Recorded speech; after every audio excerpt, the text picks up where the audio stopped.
Squid, ayun. Ganun pala yun. Pinag-fishing ko yan. Kabilang gilid muna. Ayan, oh. Wow, ganda. Parang helmet, no? Parang... Welcome to my party, we're just getting started. A life is a dream or a nightmare scarring. Hand me a drink, cause I think I'm going all in. Get me a shrink who can catch me when I'm falling. Cover up my scars. Mga vlog, welcome back to my channel. So, nandito tayo sa Tikling. Ito po naman tayo gagala para maghanap ng ano, maghanap ng street food, nakakaiba. Ayan, ikot tayo dito. It's almost 5 o'clock. So maraming bata dito. Hello. Hi. So doon po sa hindi pa po nakasubscribe sa YouTube channel, please do subscribe and hit rin po ninyo yung notification bell para every time na may new upload ng new Sir Pads, eh kayo po yung unang makakaanood. So minakita po na naman tayo na parang may street food na naman. Nakakain po tayo ng street food na naman nakakaiba. So yun po yung ating gagala ngayon. Let's go!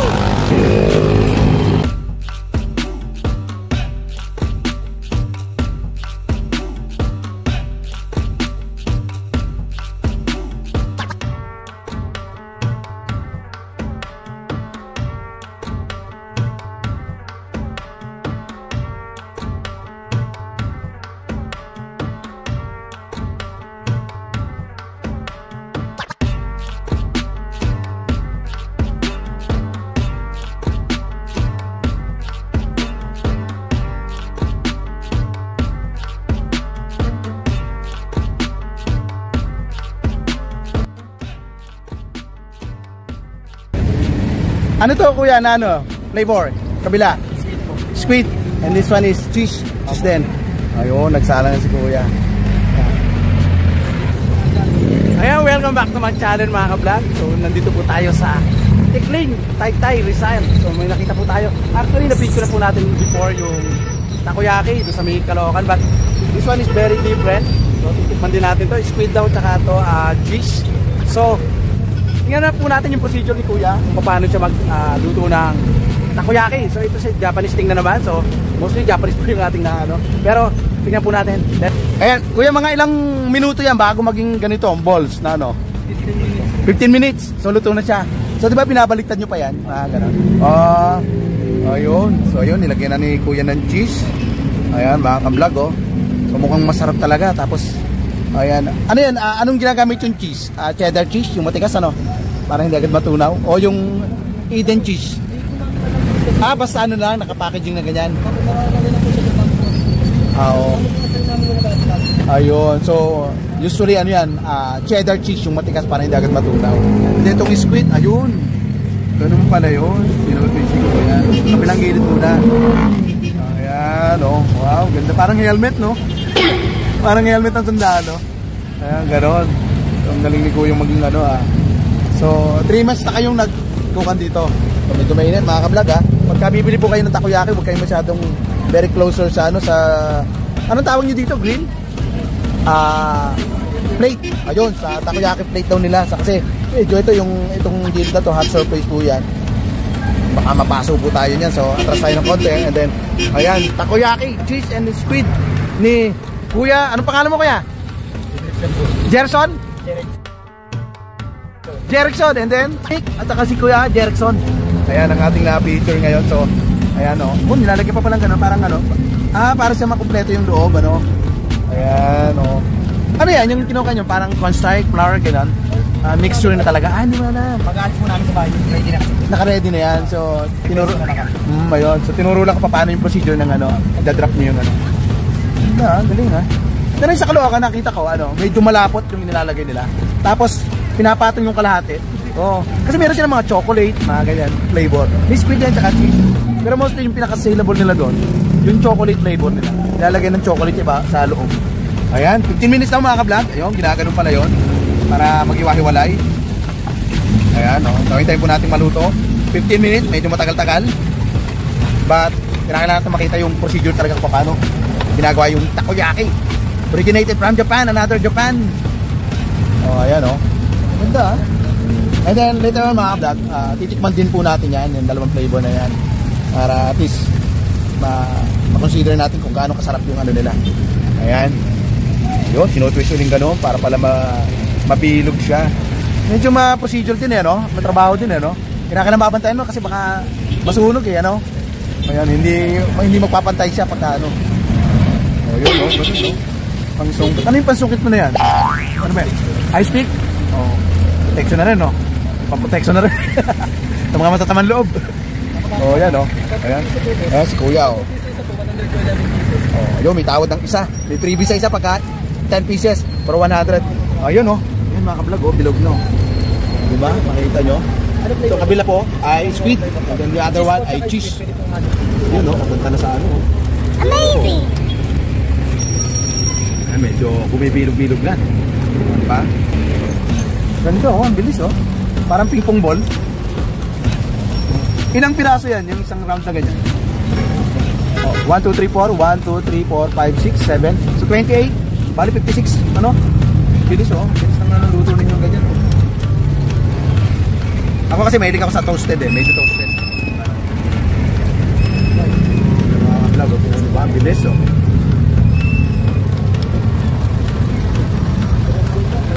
Ano yan? Final round na ng twist mong ganyan? Final, hindi pa. Bukanin mo pa para ano, no? Order kay Kuya, oh. Ano yung nasa babaw na yan? Bonito flakes po. Bonito flakes. Bonito? Ano yung parang ano? Tuna po. Tuna? Ah. Magkano isang ganyan? Ilan na naman yan? 5 po. 5 lang, so 50 pesos. Ayun.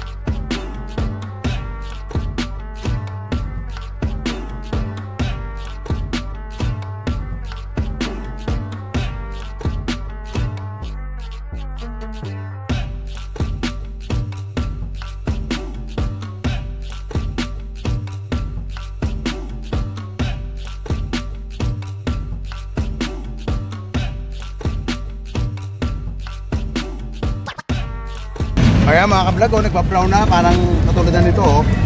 Kaya parang finishing touch na ni Kuya Jerickson. Yung kanyang takoyaki. Bilis talaga ng ano, oh. Isang round agad, 56 pieces.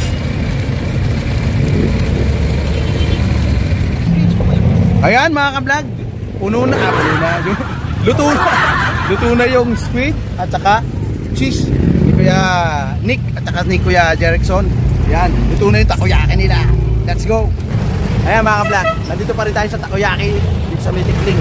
So, titikman po natin yung kanilang squid at saka cheese flavor nila para siyempre, maikon ko sa inyo yung may delivery sa inyo kung masarap or tama lang. So, let's go. Tikim na tayo, tikim na time na mga ka-vlog. Teriyaki sauce daw po, teriyaki na naman. Teriyaki sauce siyempre, from Japan. Tapos meron mayonnaise. Yan. Okay na Kuya yan. Ayun. Ayan mga kaw. Aunori. Ano yun? Seaweeds po. Ah, seaweeds! Oh, may seaweeds pa. The bonito thing. Ayan. Oh, masarap po. Ang daming palaman pala talaga, oh. Hindi ba kayo lubin yan? 10 pesos? Hindi naman, no? Oh, yan. So, ayan na yung final touch. Pag kami bonito na ganyan. Ayun. Ayan na po mga ka-vlog, ang ating takoyaki, cheese and squid flavor. Let's go! Tikim time na po mga ka-vlog. Ka-vlog, tusok muna tayo ng isa. Uy, malambot ah. Parang ano nababad agad ah. Pero anyway, ayan, patusok tayo ng isa mga ka-vlog. Subo na natin, tikpan. First bite, thank you Mama Mary mga ka-vlog. Takoyaki, squid flavor. Hindi pala po ano squid. Cheese flavor yung akin na nalaman. Sarap. Yung gooey, yung loob. At crispy yung labat. So isa pa. Pang-bite tayo, ito yata squid. Yung kabila. Yan. Mga ka-vlog, isang squid. Pwede man ito kasi yung isa, unang subo natin ay cheese pala yun, cheese, hindi pala squid. Ito yung squid. Sarap siya. Lalo na yung sauce. Yung sauce nila, teriyaki sauce. Nagko-complement doon sa mismong mayonnaise. At saka yung parang corianders na nilagyan nila powder. Then, the bonito thing is okay lang. Para siyang flakes ng bread flakes. Yung maninipis na tinapay. So, ganun lang. Tapos, ito another squid ulit. Tingnan natin kung may different yung dalawa. Oh, sarap na. Nalatang ko na yung yung pala yung first bite, medyo lang. But, on the other bite, yung second bite, hindi mo na malalasa, ang sarap. Approve. Ayan po yung tindahan nila, oh. Takoyaki, sa Tikling. Punta na natin yung cheese. Medyo manipis yung niya, but malasa rin. Oh, last bite na to. Thank you Mama Mary. Last bite. Yung cheese flavor po nila, pag kinuha po ninyo, parang gooey sa loob. Yung bang, medyo parang, alam nyo yung cheese na hindi naman cheddar cheese. Yung pag sa pizza, parang mozzarella gano'n. Parang gano'n yung lasa. Ayan mga ka-vlog, katapos natin yung takoyaki ni Kuya Jeric at saka ni Kuya Nick dito sa Tikling, Taytay Rizal. Ito po yun squid flavor and cheese. So yung cheese po, medyo gooey sa loob, yung po parang sa mozzarella cheese doon. Tapos yung squid, malasa yung squid niya. Although maliit lang yung portion ng squid, but malalasan mo yung squid. And then the sauce, yung teriyaki sauce nila, ay, yun na gusto ko na may konting mayonnaise, ay, panalo po. Kaya dito sa Tikling, pag gusto nyo ng takoyaki, let's go. Hanapin nyo po itong stall na to. Ayan, pakikita ko po nyo sa screen. Ayan po yung stall nila. Pag nagawi kayo ng Tikling, ano lang siya, parang trike lang. Ayan So madali lang naman yung makita dito kasi dito lang sila sa may gilid ng parang missionary school or convent here in Tikling. Let's go. Titikman po natin yung milk tea. So I found the parang mobile milk tea shop here in Tikling, Taytay Rizal. So curious lang po ako. Meron po ditong makikita ko sa inyo. Na-curious lang po talaga ako. Ayan mga ka-vlog, Okinawa. So Japanese thing na naman. It's milk tea. So yan po yung mga pricing nila. Yung tall, 49 daw. Tapos yung grande, 59. And then the 1 liter. Oh, ang dami niya na, 1 liter. 79 pesos. So dito lang tayo sa tall kasi baka hindi natin. Marami pa tayong dadaanan sa may kabila. So milk tea. Ayan. Ito lang. Okinawa. Let's go. Tikman po natin. Ayan mga ka-vlog, nandito po tayo. Anong pangalan mo kuya? Wow! Aylon, si Kuya Aylon. Pangalan mo pre ha? Never heard. Ngayon ko palang narinig ha. Ayan. Ano yung nilagay mo ito kuya? Milk po. Milk. Third po na flavor ng Okinawa. Okinawa. Do you think ano yung Okinawa? Parang galing from Japan yan di ba? Galing from Japan ha? Galing Japan yung po mga ka-vlog Ayan, lapit po natin. Sugar level po. Sugar level. Medyo mild, medium sweet. Kasi sweet person ako Ayan. Kami ganun pala. Depende sa sweet level mo, no? Tea. Ayun. Favorite yan, tea. Kaya Okinawa. Oo, yun. Tapos may ganun.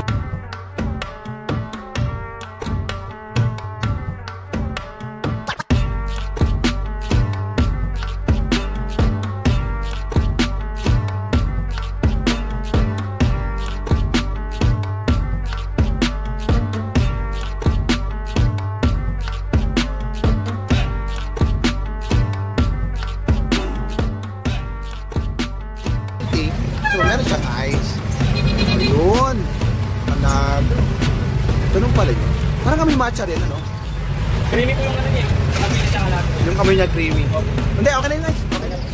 Baka masirang voice ko. Hindi, titirahin ko na. Ayan mga ka-vlog, ito na po yung ating Okinawa. Muntik na maging okay. Naku, hindi naman po ako Ilocano.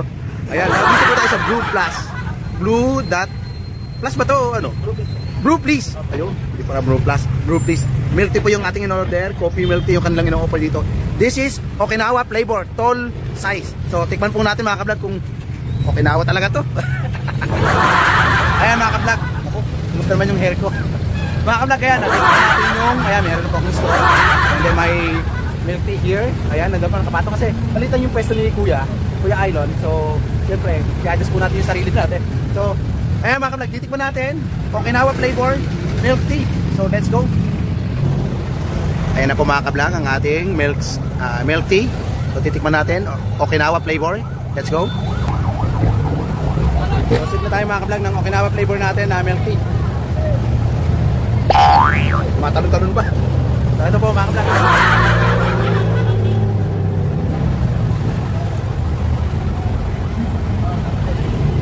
Masarap. Parang taste like matcha rin. Pero mas intense yung niya. Mas intense yung lasa niya. Kaya dun sa matcha, kasi yung matcha medyo may pagkabakla Sarap po. Bro, please. Milk tea. Okinawa po ito. Okinawa. Pero originate saan? Japan. Okinawa, Japan. Ito yung mismong flavor. Ito ba? Ako din. Nado sip. Ay. Panalo. Sarap. Gusto ko yung flavor talaga na ito. Kaya ko na panalo Sorry, yung mga nakukan po natin yung flavor. Matcha, mga ganyan. Bukas yung caramel, mga ganyan. Ibang ano. Pero, similarly, parang matcha. Kung nakakuha kayo ng milk tea na matcha. Ay, ang sarap. Pero mas intense. Ang sarap. Ito pa mga vlog. Ano ito yung pinakamaliit nilang. Pinakamaliit nilang size. Ito ay tall. Ang tawag nila tall. May grande, may 1 liter. Itong tall. Tall. 49 pesos lang. Tama-tama ngayon. Summer na. Sakto. Nandun, palamig tayo. With Okinawa, milk tea. Dito po, ang location po nito mga ka-vlog ay Tikling, Taytay, Rizal. So, alam niyo naman, malapit lang ako dito, kainta lang ako. So, Tikling po, kung gusto niyo matikman itong brew please na Kuya Island na nag-iisa lang doon sa taas. Ayan, ayan dyan po. Korean dude. Korean. Pero ang sarap po, kidding aside. I recommended this milk tea, ang sarap po. Para lang kung similar din, no, mas ma-intense po itong sarap nito, yung sa matcha, ang sarap nito. Sobrang sip ko nag-express ako. Pero ang sarap po, yung summer, try nyo po. Mga palamig, mga ganyan, ang sarap, very, refreshing. Sa mga nainita sa labas, pwede po kayong bumili ng mga ganito. Kahit naman po saan may milk tea mga mall, sa mga, usually yung mga sa street. So, na-invite na rin ng mga milk tea shop, yung mga yung street. So ngayon, ni-introduce sila sa street yung mga ganito. May coffee shop na rin sa street. So ito, sa kanila may coffee din po. Kung bet nyo yung coffee, iced coffee, hot coffee, meron din po sila. So ito, this one ay very, ang sarap. Ayun po to. Kahit medyo may hindi po ako nakapaglagay ng mic naiwan ko yung mic ko. Meron kang black pearl, parang tako ba? Medyo gummy po yung kanino tako. Sarap. Mga bata, magugustuhan to. Kapag yung sweetness, medium level lang yung pinalagay ko. Meron po tayo sa sweetness.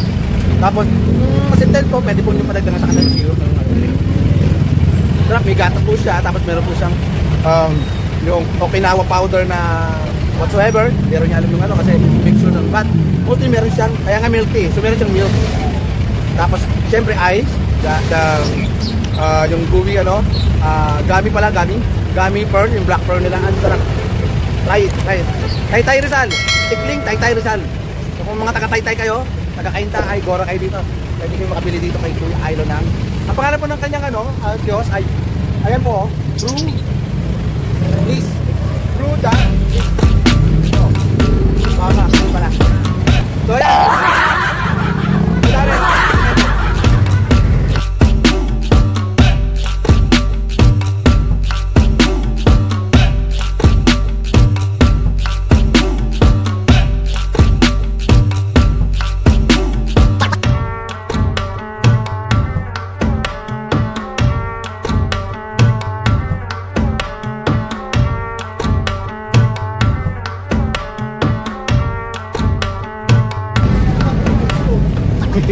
Nakita naman tayo ng punsa. Kaso lang, ayan, may chicken, paborito kong chicken mga ka-vlog ito, kasi setup lang nila ate. Ayan.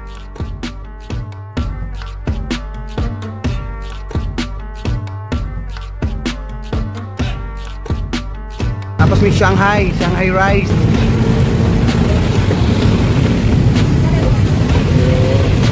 Titinda. Anong oras lagi kayo nakano dito, Kapres? Alas 3. Bakit ngayon parang kanina pa kayo, 3 o'clock? Akala ko nag-set up pa lang kayo. Ate, anong pangalan mo? Si Ma'am Leia. Si Ma'am Leia, may-ari ng chicken dito sa corner. Ayan. Ano, sister mo? Sister mo, and then anak mo. Oh. Ayan. Mga ka-vlog, ito po yung price, 12 pesos, may 20. So depende po sa size. Saka sa part kata ito may 15 pesos. So yung mga chicken niya parang nasa street na rin. Ito 25, drumstick 25 pesos. And then yung kanyang lumpiang Shanghai, pork Shanghai, 7 pesos each. Pag bumili po kayo ng 3, may 20 pesos lang siya. Ayan. Ano le? Kevin Marco. Kevin? Marco. Marco?